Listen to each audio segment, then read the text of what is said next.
We are on 70 and verse 11.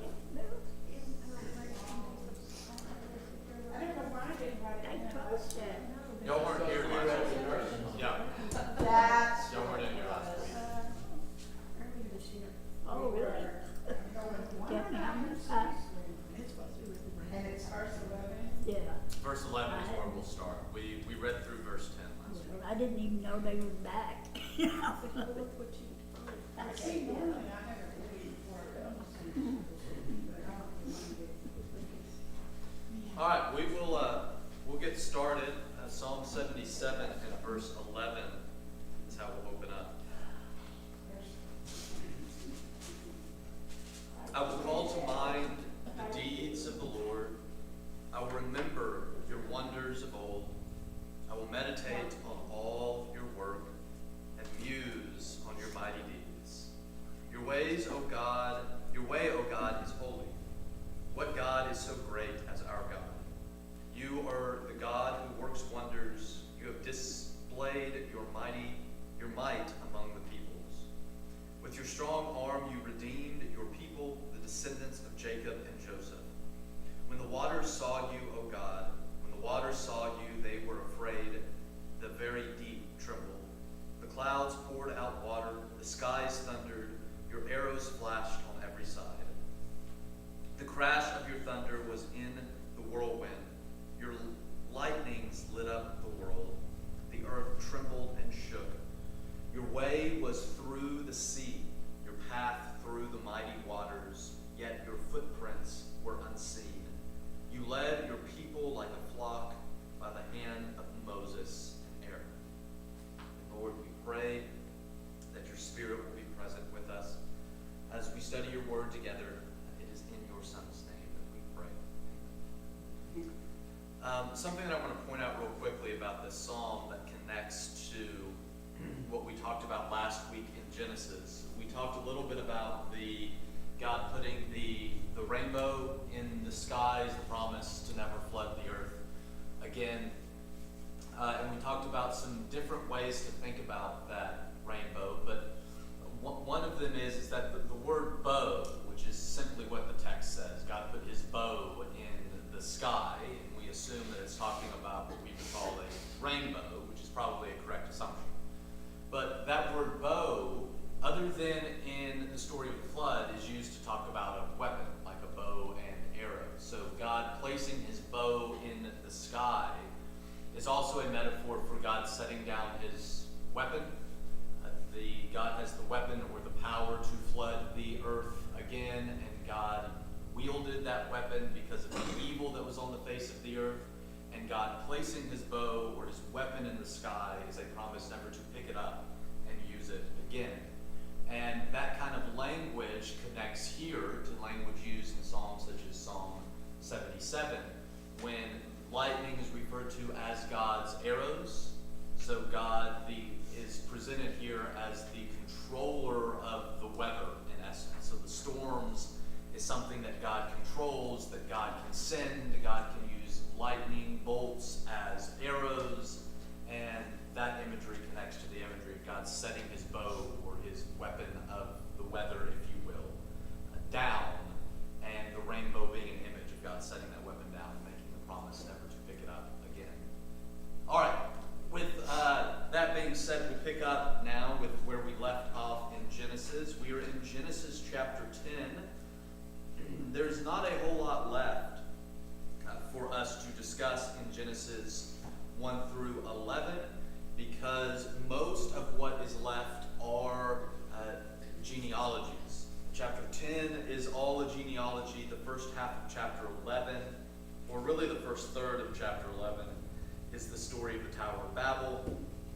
And then the rest of chapter 11 is, once again, a genealogy. So not a lot left to talk about probably this week and next week, and then we will be done with Genesis 1 through 11, and we will transition into the New Testament, into the Gospel of Mark. With that being said, we'll talk real briefly here first about the genealogy of Noah in chapter 10. we've talked about how there are a few different functions that a genealogy can have.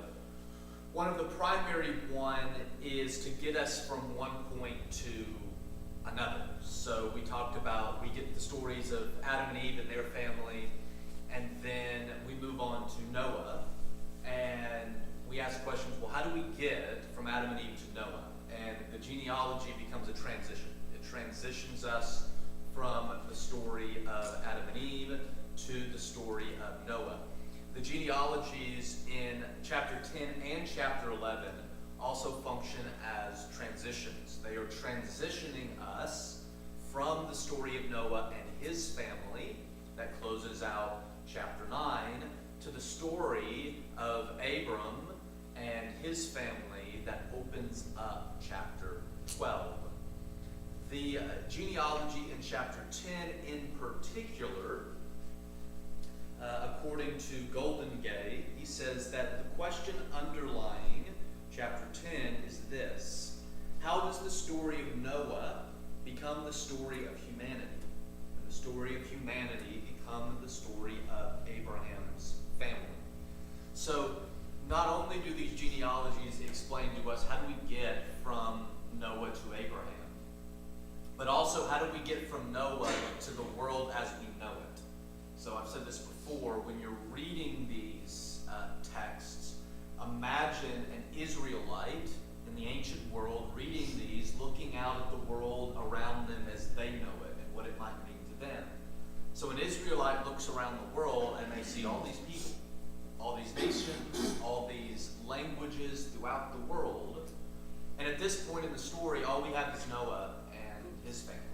And so one of the questions is, well, how do we get to the world as we know it? How do we get all these peoples? How do we get all these nations? How do we get all these languages? And the genealogy, coupled with the story of the Tower of Babel in chapter 11, answers that question. This is where all of the nations of the world as you know it come from. Here is where all of the languages come from. With that being said, it just reminded me of a side note that I meant to mention as we got started. If you remember when we were talking about Genesis chapter 1, we talked a lot about Genesis 1 being God's construction of this cosmic temple. The cosmos, the creation, the universe is God's temple, and God comes to dwell in that temple. And then the problem is the sin in Genesis 3, and so God comes to dwell in the temple and the tabernacle in Israel. So in one place, and he comes to dwell again in Jesus, who tabernacled among us, according to John chapter 1. And then he does it in us now through the Holy Spirit, right? We become God's temple, God's dwelling place on earth. And then Revelation 21, the New Jerusalem, the temple coming down. We talked about that temple imagery. Anyway, the guy who made that temple imagery popular and made the longest sustained argument for reading Genesis 1 as God's construction of a temple is a man by the name of Dr. John H. Walton, who is a professor emeritus at Wheaton College. Anyway, this past week I had him on my podcast and we talked about Genesis 1. Well, he talked and I listened to him talk about Genesis 1 as a temple. But he dives into and talks in a little more detail than we did about a lot of the things that we've talked about in this class. The episode will not come out until after the first of the year, but when it does, I'll try to remember to make mention of it again. But it would be, I would encourage you, if you have some time, when it comes out, watch it, listen to it, because he talks a lot about some of the things we've been talking about here in our class. That's kind of cool to hear him talk about things that we have a lot better than I can talk about them. Anyway, that has nothing to do with chapter 10, though. That's all the way back in chapter 1. Back to chapter 10. So, the genealogy functioning as this transition, how does the world come to look the way that it does, and how do we get from Noah to Abram and his family? So, something that you'll notice if you read through chapter 10 is that the descendants of Shem, Ham, and Japheth, who are the children of Noah are listed as names of people groups or of nations, but they are spoken of as if they are the names of people. So, for example, if you go to chapter 6, it says verse 6, the descendants of Ham, Cush, Egypt, Put, and Canaan. You may, from Bible reading, have heard the name Cush. I'm sure you're familiar with Egypt as well as Canaan in the Promised Land. Verse 15, Canaan became the father of Sidon. You may have heard that before. His firstborn, Heth, and the Jebusites, the Amorites, the Girgashites, the Hivites, the Archites, the Sinites, the Arvadites, the Zamorites, the Hamathites, some of which you may have heard before when, in like the book of Joshua, for example, the inhabitants of the promised land of Canaan, who Israel is supposed to go and root out, are listed. It's the Girgashites, the Amorites, the Hivites, the Perizzites. So what's interesting, what's going on here is that the children, and I'll kind of put air quotes around that, the children of Noah's sons are spoken of as if they are people, but their names are the names of people groups or nations, right? Egypt, Canaan, the Hivites, the Girgashites, and so on and so forth. And I say that to say there's the possibility that the children of Noah's sons had these names. They were called Egypt, or they were called Canaan, or they were called Girgashites. But more than likely, these names are given to talk about less, these are actual people, and more that the descendants of Ham, for example, become the people who reside in Egypt. They become the people who reside in Canaan. The descendants of Japheth are the people who come to reside in Gomer, and so on and so forth. And one of the reasons for that is simply that you might name a child Egypt. You typically don't name a child Girgashites, because that's a plural, right? It's not a singular entity.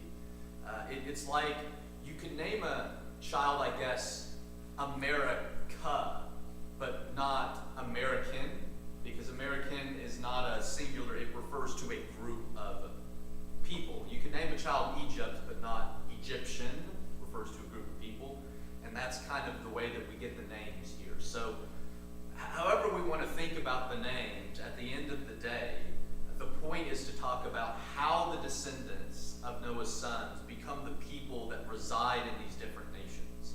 And again, you think about an ancient Israelite who's sitting in the land of Israel. They have these nations around them. They engage in trade with the nations around them. Some of these people groups were the ones that they went to battle against when they took the land of Canaan. And that's the world as they know it. They know these people groups.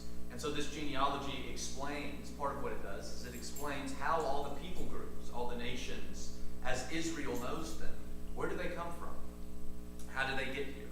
Well, according to Genesis chapter 10, they can all be traced back in some form or function to the sons of Noah.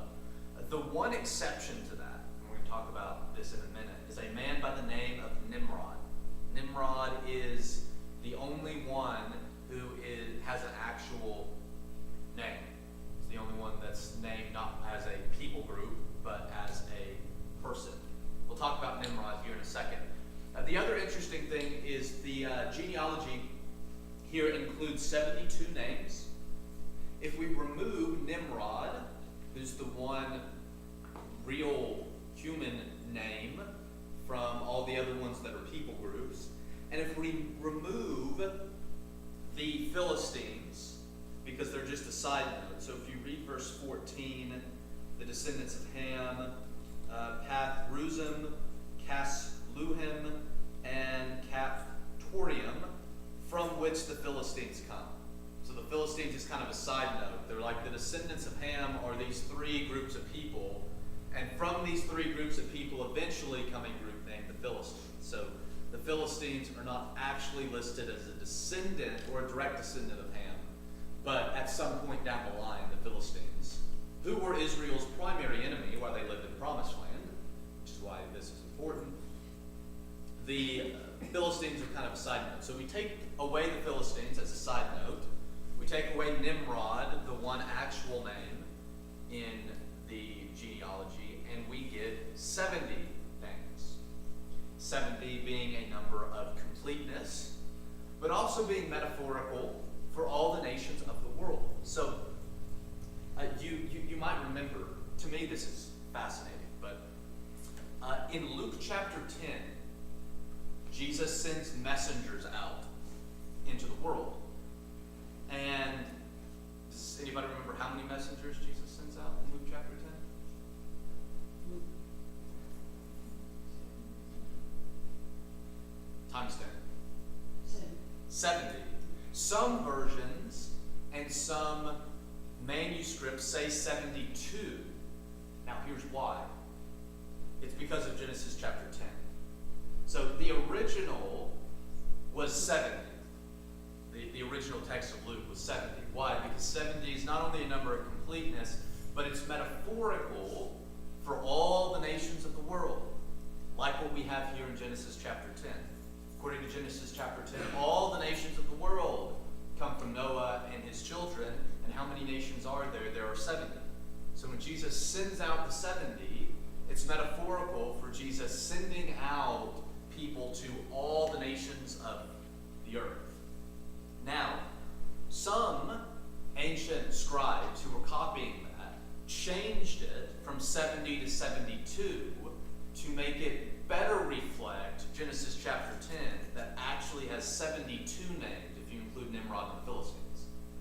And so some ancient copiers of Luke changed it to 72 to make it fit better with Genesis chapter 10, though that actually makes it not fit better, because I don't think you're supposed to count Nimrod and the Philistines, because they're kind of side notes to the primary 70 descendants. Anyway, so the number 70 or even 72 is significant because Luke actually picks up on this and uses that as a number. For Luke, you might remember, Luke is likely the only Gentile author of a book in the New Testament. Now there's debate about that, but that's unimportant for our conversation this morning. Luke is likely the only Gentile author in the New Testament. He is writing to Theophilus, a Gentile. He's writing about the inclusion of Gentiles. So you read Luke and Acts, and you see how Gentiles get woven into the story of God in Jesus. And so for Luke, it's important that the gospel is for all nations. So for Luke, it's important that Jesus sends out 70 people because it's reflective of Jesus' care and the gospel extending to all nations, which that idea of 70 reflecting all nations dates all the way back here to Genesis chapter 10, which is why, I've mentioned this before, we're tempted sometimes to skip over genealogies because there's boring and there's a lot of hard names, but that this is an example of Jesus sending out the 70 or the 72. Even the different numbers in some manuscripts only make sense if you understand the genealogy in Genesis chapter 10. That's what the tradition that Luke is drawing on. The order of the sons goes in reverse chronological. So Shem, Ham, and Japheth would have been the birth order. Shem being the oldest, Japheth being the youngest. The order here in chapter 10 is reverse. It goes Japheth, Ham, and then Shem, because from Shem comes Abram. So Shem is the most important one because it's through him that the story continues.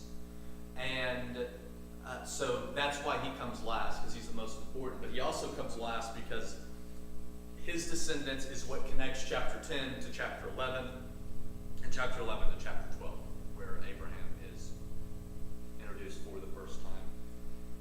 Real quickly, let's talk about Nimrod. Verse 8, Cush became the father of Nimrod, who was the first on earth to become a mighty warrior. He was a mighty hunter before the Lord.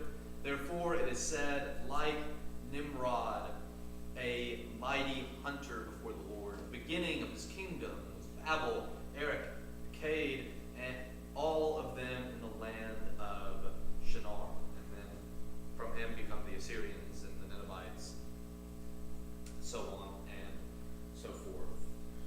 Nimrod is, like I said, the one normal name or real name, however you want to think about it here in chapter 10. He's identified as a mighty warrior in the form of a hunter, and we're kind of left to figure out what it means for him to be a mighty warrior, what it means for him to be a hunter. There are a couple of ways to think of it. Perhaps he's doing what God said that humanity would do. You remember when he gives the royal vocation again to Noah and his family to be fruitful and multiply. It's a little bit different than the one that we see in Genesis 1. One of the differences is that he says the fear and dread of you will be upon the animal world.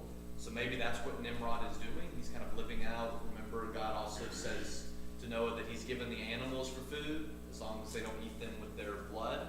Maybe that's what Nimrod is doing. So we think of literal hunting. He's going out and doing what God has told humanity they could do.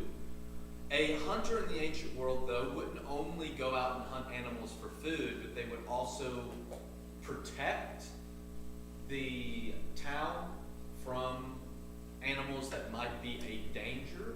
So we can interpret him as a hunter not merely in terms of going out and hunting for food, but maybe also a mighty warrior as protecting his community, his clan, his family from animal attack from the outside. That's something that would have been the job of a king, for example, is to protect his kingdom, not only from people, but also from animals.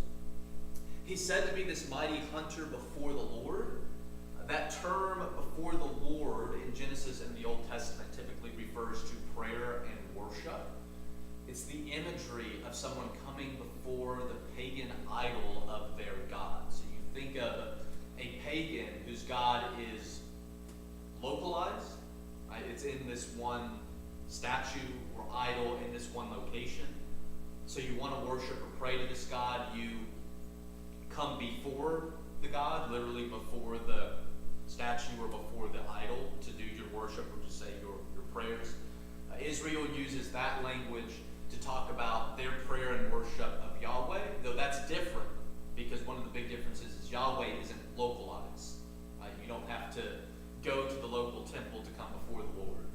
You can, as Nimrod does, you just live life before the Lord because God is already present everywhere. And so Nimrod, in whatever form he's a mighty warrior or a hunter, the idea of coming before the Lord is a positive sense of prayer and worship, or at least an attitude before the Lord, of seeking to follow the Lord, which is interesting because he's a descendant of Ham, who did what he did to his father at the end of chapter 9. And I mentioned last week, all the descendants of Ham are the enemies of Israel. So Canaan, the promised land, that they go and they're told to literally massacre and drive everyone out. Egypt, who took them captive, the Philistines, who were their primary enemy during the whole time Israel was living in the promised land, they all come from Ham. And so we mentioned that the story of Ham and his father is to vilify the enemies of Israel, primarily those living in the land of Canaan. But in the midst of all of these enemies of Israel being vilified as descendants of Ham, we get this story of Nimrod. That's a positive story. Just to kind of, I guess, illustrate that not all of Ham's descendants are evil and bad and wicked like Ham. There's at least a little glimmer of goodness in Ham's lineage in the form of Nimrod.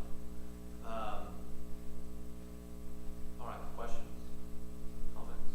I was thinking about David and when he was young and the sheep, and how he protected the sheep with a slingshot, and then God made him a mighty warrior, did he not? And then when you were talking about that, it made me think of the same thing. Yeah, David's one of those characters in the Old Testament that similar language is what's used of Nimrod is used of David, and David's mighty men as well as a mighty hunter slash warrior slash protector. Right? All right, we'll go ahead and move on to the Tower of Babel, Genesis chapter 11. Now the whole earth had one language and the same words. And as they migrated from the east, they came upon a plain in the land of Shinar and settled there. And they said to one another, "Come, let us make bricks and burn them thoroughly." And they had brick for stone, and bitumen and mortar. Then they said, "Come, let us build ourselves a city and a tower with its top in the heavens, and let us make a name for ourselves. Otherwise we shall be scattered abroad upon the face of the whole earth." The Lord came down to see the city and the tower which mortals had built. And the Lord said, "Look, they are one people, and they have all one language, and this is only the beginning of what they will do. Nothing that they propose to do will now be impossible for them. Come, let us go down and confuse their language there, so that they will not understand one another's speech." So the Lord scattered them abroad from there over the face of all the earth, and they left off building the city. Therefore it was called Babel, because the Lord confused the language of all the earth. And from there the Lord scattered them abroad over the face of all the earth. So this story of the Tower of Babel is one that most of us, probably all of us, have heard before. It's not something new to us. However, I will say the story of the Tower of Babel leaves a lot of questions unanswered. And what's going on here is probably a little bit different than all of us heard the story of Babel taught when we were younger. A couple of introductory things that I want to say. First, the purpose of the story is to explain the origin of language. So again, I mentioned, you think of an ancient Israelite looking at the world around them, they see multiple nations and multiple languages. And they know that they all came from Noah, but the question is, how did all these peoples and languages get here? Well, Genesis 10 explains how all the people got here from Noah and his family. The story of the Tower of Babel explains where all the languages come from that are a part of all of these different groups of people. It's the primary thing, I think, that the story of the Tower of Babel is seeking to answer. The second thing that it's trying to answer is the area of Babel becomes Babylon. Babylon is where the southern kingdom of Judah is taken away into captivity. So, if you want to believe scholars, and you don't have to, but if you want to believe scholars, sometime during the time of captivity, the stories in Genesis are put together and kind of codified in the versions that we have them today. And so you imagine an Israelite sitting in Babylonian captivity, or sitting in captivity among the Persians or whoever, but they got there because of the Babylonians. You can imagine them reading this story and what it might mean to them. Again, it's kind of like the descendants of Ham. It's a vilifying of your enemy. Why is Babylon our enemy? Why are they an evil empire? Babylon is used metaphorically for evil in the prophets as well as in the book of Revelation. Babylon is used metaphorically. Well, why does Babylon get this bad rap? And it's not just because they took Judah into captivity. It's because of the story of the Tower of Babel. There was something bad that happened here a long, long time ago. That's why we all speak these different languages. So for an Israelite, it makes sense that we don't like Babylon. It makes sense that Babylon is our enemy. It makes sense that Babylon is an evil empire, because look where they came from. Not just that, according to the genealogy in chapter 10, the people who did this were descendants of Ham, who did what he did. So, in other words, the second reason we have this story is we don't like Babylon. It's kind of propaganda, if you will, against holy propaganda, I guess you could call it, against Babylon. We don't like Babylon because of where they came from. Now,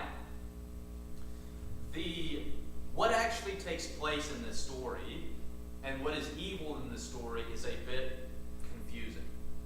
So we typically think of the problem here is they try to build this tower up into the heavens, and I know like when I was a kid, they were trying to build this tower to God, and you can't build this tower to God, so God confuses their language, so they stop building.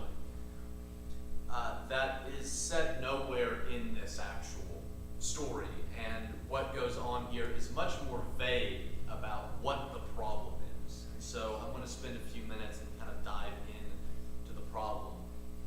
One problem that we know, I won't say we know, one thing that seems to be the problem is that humanity's vocation to be fruitful, multiply, and fill the earth.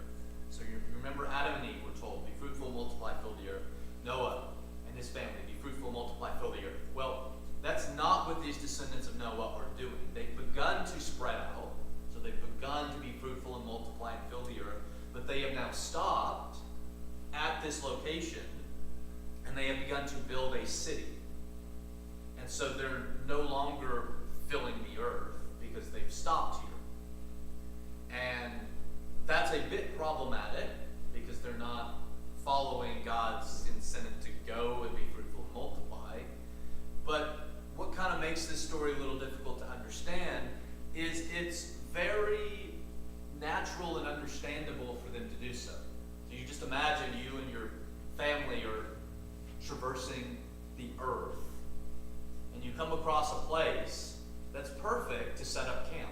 You're like, this is a perfect location. It makes perfect sense to stop, to build a city where you have walls, you have a tower, you have these things for protection, to protect you from other people, to protect you from animals, to build a civilization where you have people, you can rely on each other, you can protect each other, you can get food for each other. All of that makes perfect sense, though at the same time, the flip side of that is it's not fulfilling the royal vocation to be fruitful and multiply. So it's a little bit gray, in my opinion, why this is such a problem, because it does make sense. But like I said, on the other hand, they're not filling the earth like God desires for humanity to do. They're not fulfilling that royal vocation. One of the things that they do when they begin to build this city is they build this famous tower, the Tower of Babel. Now, it's possible that the language of building this tower into the heavens is trying to gain access to God, which is typically how this story is taught. Though, as I mentioned, that's never actually said in the story.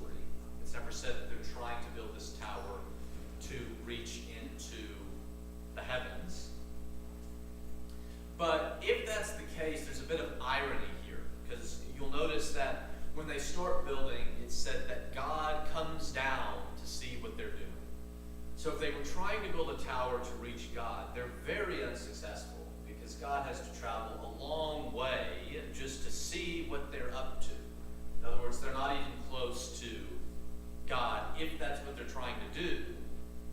Though, like I said, that's kind of an assumption on our part, because it's not actually in the text. Since they are settling down, though, a tower could also be used as a means of protection for their settlement. Building this big tower into the heavens is not necessarily them trying to reach God or reach the gods. It might be a means of protection. How do you know when an enemy is coming? Well, you need someone in a very tall tower that can see for a very long way in order to protect the city. And that could connect with one of the problems. It's not that they're building the tower necessarily, but that they build the tower to make a name for themselves. That's what they're trying to do. That's the primary problem. Whatever it means for them trying to make a name for themselves. If they're trying to build the tower to reach God, then they'd be trying to make a name for themselves by becoming gods or becoming like God, which is why Adam and Eve ate of the tree, if you remember, to become like God. If they're building it as a form of protection, then they're trying to make a name for themselves by becoming powerful. They want to become more powerful than all the other people on the earth. And how do they do that? You build a big city, a big tower and big walls and a lot of people to protect you. You build a name for yourself by building this tower of protection, a tower that could be used to go to war against the other peoples on the earth. And so perhaps that's what they're trying to do.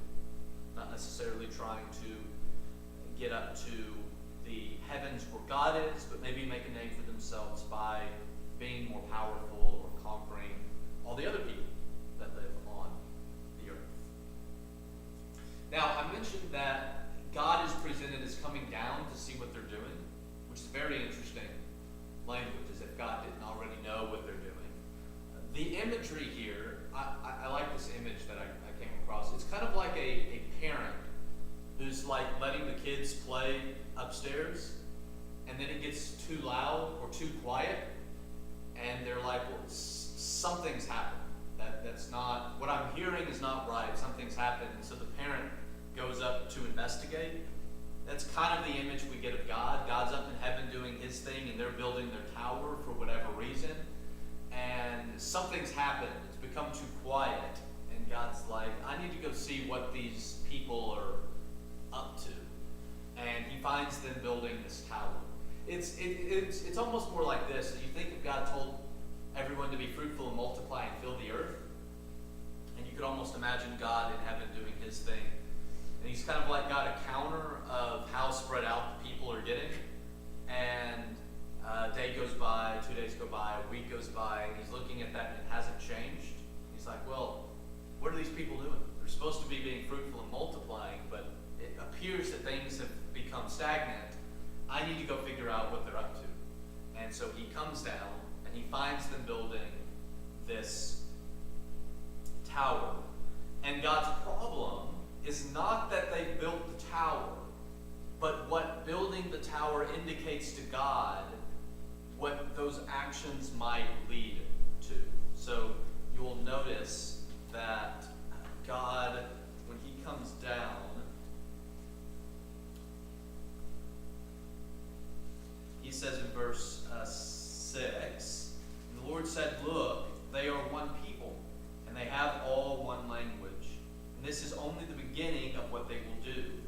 Nothing that they propose to do will now be impossible for them. So God's concern is not the tower in and of itself, but what the tower indicates, what he believes that humanity is capable of doing, which again is reminiscent of Genesis chapter 3, particularly verse 22. Adam and Eve eat of the tree of the knowledge of good and evil because they want to become like God. And they gain the knowledge of good and evil. And what does God say? God says that he has to kick them out of the garden and keep them from coming and eating also of the tree of life, lest they become like one of us. God's concerned what this might lead to. And the same thing's kind of here with the story of the Tower of Babel. God's concern is not so much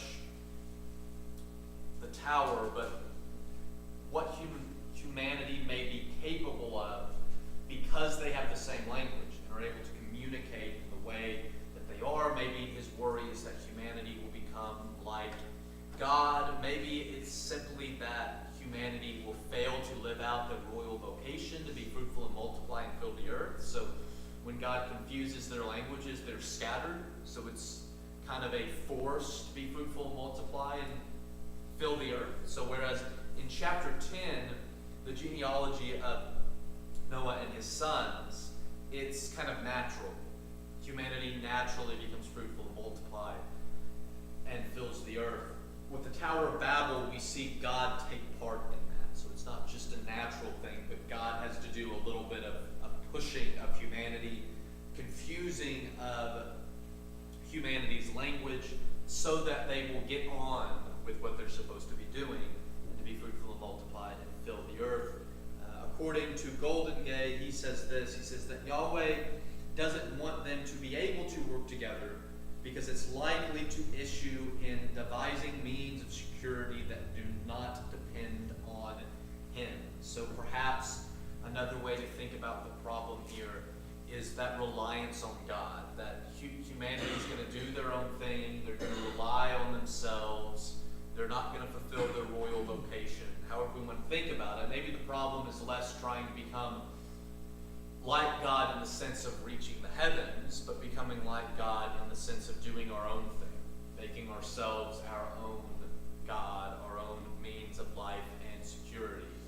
And so one of the things God does to deal with that is he confuses their language and kind of forces them to rely on him as they're scattered throughout the world. Not all that different from the ways that we might think of God working today. You know, sometimes we joke about praying to God for patience, and then God puts a difficult person in our lives where we have to be patient, and you know, we joke about that's not what I asked for. I asked for you to just give me patience, not to put me in a situation where I have to learn to be patient. And maybe that's kind of what God's doing here, kind of giving humanity a little bit of a prod towards, hey, you're going to have to recognize me as God and follow my instructions as God now that I've confused your language, kind of forcing them into this situation. Anyway, I'm going to go ahead and end there. We only have about a minute left. We will conclude Genesis next week. We'll mention a little bit of the final two genealogies at the end of chapter 10, but I have literally like 10 words to say about them. And then we'll do a little bit of a summary of what I think is the primary message of Genesis 1 through 11, and then that will prepare us to then move on the following week and do a little bit of work